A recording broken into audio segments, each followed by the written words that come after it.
Welcome back, guys. Today's video is the top 10 PvP things you should do before Witch Queen.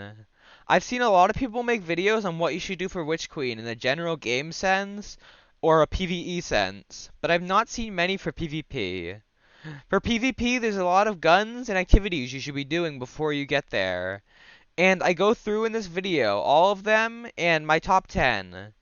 If you guys have any differences, I would love to see you in the comments and to share your opinion. I hope you guys are enjoying the last few videos. My Discord server will be in the bottom link if you want to have a fun community to play around with or to talk with me or to just have people to play with as a player or as a PvP player. It means so much that you guys are here.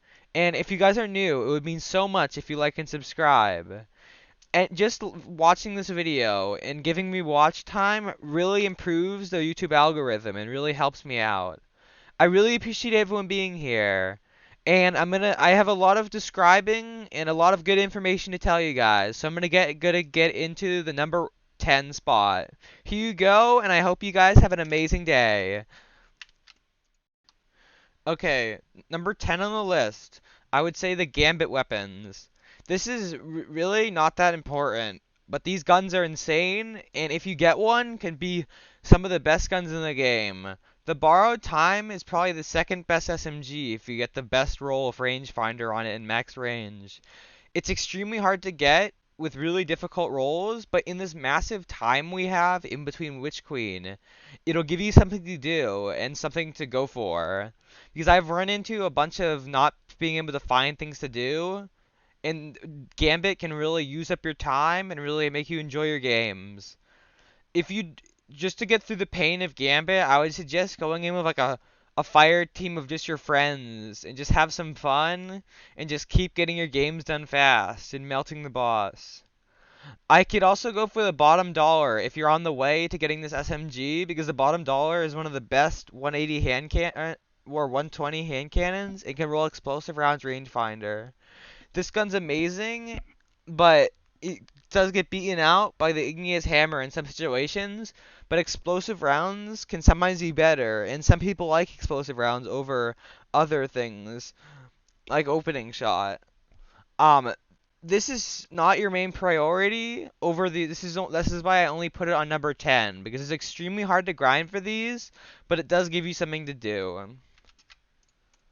Okay, number 9, I would say, is finding a good clan or a good group of friends to play with and be able to go flawless every week and have a good team that won't leave out you or will be on every day to play with you.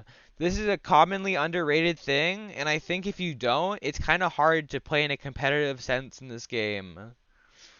I have not really found a group yet, and I just play random trials every week, and I'll tell you, it's definitely extremely hard when you don't have people to talk to. This is why this is on my number 9, because a lot of people already have groups, and you can get by without it, but this is why I only put it on number 9. Number 8 is Iron Banner. Iron Banner is coming back on the 11th of January. And there's a bunch of guns that might go away in Witch Queen that are very competitive and can be very useful in the next future. As you know, the Multimac is one of the best SMGs in the game, and might be the best SMG in the game. Going for a complete god roll of this would really make your competitive journey a lot easier. This gun is extremely useful, and it's just to play just to play Iron Banner and get other loot with it is just such a great bonus. Also, I don't see many people talking about this, but the P-Spawn sidearm I use a lot on my hunter. It's extremely good with rangefinder and can compete with other FMGs and is extremely underrated. And also can come with headstone. And if you're a PvE player as well, this is the only sidearm in the game to get headstone. For my PvP god roll, I would go for full bore, range masterwork, accurized, rangefinder, and iron reach. This will be the longest range sidearm in the game. You will be able to be hitting people at SMG ranges, and it's just a good addition to your weapon set if you like sidearms. I only put this on number 8 because there's a lot more things that really to improve your general gameplay, and this is just a gun, and one gun cannot really change a whole gameplay, and it's to improve your whole setup and set you up for success, is not just behind one gun. Number 7 on this list, I chose the Dares of Eternity guns. There's a bunch of guns you can get from Dares of Eternity that are extremely competitive. As you know, the Wastelander shotgun drops from this is a very interesting lightweight frame, but not very talked about is you can get the guns that you can't get from the normal loot pool. Like the True Prophecy where I got rangefinder explosive rounds just from Prophecy Dungeon. This gun can really reach out in those extreme sniper ranges with rangefinder and explosive rounds, and this can actually be a very competitive option. Also, there's a bunch of other cool guns that are going to be going away. So if you don't get them now, I don't know if you'll be able to get them in the future. Next on the list is doing Nightfall Strikes. Nightfall Strikes this week actually dropped the Palindrome, one of the best hand cannons in the game, and which is really good in a competitive sense and can really carry teams because it has a very high aim assist stat and very great stats. This gun is this is going to be the last time you're before Witch Queen that it's going to be on Lake of Shadows, and it's going to be the easiest to farm this week, so do not forget to do this. This is a high priority, and I think you should try this out. I really didn't put this higher on the list because there's a lot of general things that I think can really improve your gameplay in the future. Number 5 on this list is getting the raid weapons. For me, my favorite hand cannon in the game is the Fatebringer Adept, or Time Lost. This gun makes everything really easy. It feels really crispy, and with explosive rounds, has extreme aim assist, and is really easy to shoot people, and really easy to get a ton of kills. This gun I can even play well when I'm not even warmed up. With a lot of insane perks, this is my favorite gun in the game, and I really think you should get this. There's also the Ancient Gospel, which is also another high stat roll hand cannon. I do not have the greatest roll, and this isn't even the best roll I have on the Ancient Gospel, but I just wanted to show you that that's a gun I would be going for. In times of boredom, doing an old raid or something can really make the game feel renewed again. Number 4 on this list is grinding out Dares of Eternity for the armor. The armor from Dares of Eternity drops at extremely high stat rolls and can really be the top tier your stats. You can really make your stats as crazy as mine with triple 100s.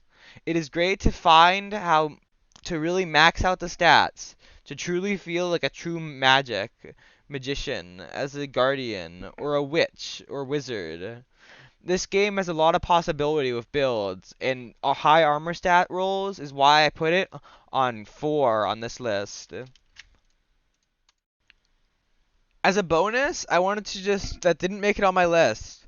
This was any guns from the recaster in the helm that you will not be able to get in the next few seasons. I've been trying to get the Extraordinary Rendition, which is one of the best SMGs, and you can get max range on this and reach out in the 20-meter marks. With Frenzy and Surplus, this can truly be one of the best SMGs, and there's a bunch of other guns like the Fractaline and stuff that you really want to get before the end of the season.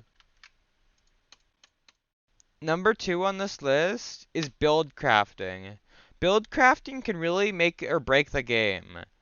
With stasis builds and all new builds coming to Void, having the ability with high stat rolls to make broken things and to stop opponents from beating you and to stop gunfights completely with grenades, melee abilities, and other abilities can really shut down other teams and can really make it an unfair fight.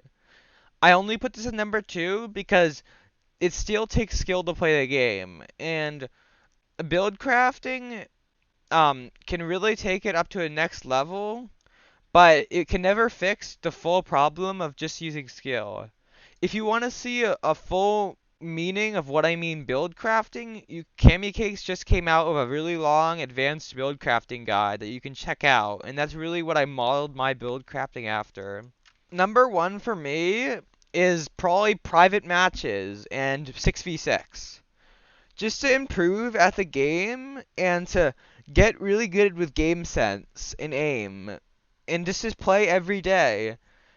If you really want to be the best or be a competitive player or a YouTuber, you really need to hone your skills with your aim and game sense. If your aim's not always the best, getting it down can really be the difference between being amazing and being okay. I see many people that just play what they want to play, or gain PvE weapons so they can have broken builds and stuff in PvP. But you never hone your skills, truly, if you're not working on it every day of the week and keep practicing. A really good way of doing this is to play private matches. 1v1s or 3v3s or scrims can really help out a gameplay. And if you want to enter any tournaments on other sites and stuff, just to improve your gameplay, if you really want to be the best. I put this at number 1 because I think it's the most important and beats out any kind of build or anything you could ever get in the game. Learn something from this top 10. This is just my opinion, and if you want to dispute it in the comments, I would love to see your opinions on this. It means so much that you made it to this point.